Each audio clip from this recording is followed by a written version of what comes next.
25 जून 2024 रोजी पोलीस अधीक्षक कार्यालय विश्रामबाग सांगली येथे वृक्षारोपण कार्यक्रम करण्यात आला। पोलीस अधीक्षक संदीप घुगे यांच्या हस्ते विश्रामबाग पोलीस मुख्यालय आवारात वृक्षारोपण करण्यात आले। पोलीस अधीक्षक संदीप घुगे यांनी सांगली जिल्ह्यामधील सर्व पोलीस ठाण्याच्या आवारात 5000 झाडे लावण्याचा संकल्प केला असून त्याची सुरुवात कालपासून करण्यात आली।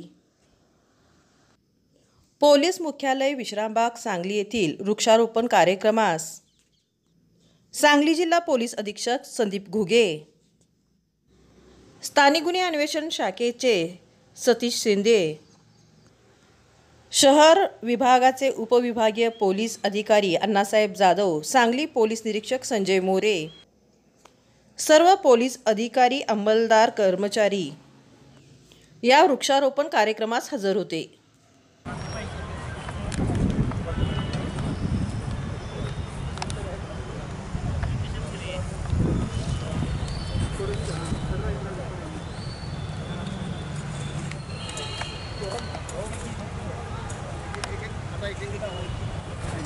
मोरे सर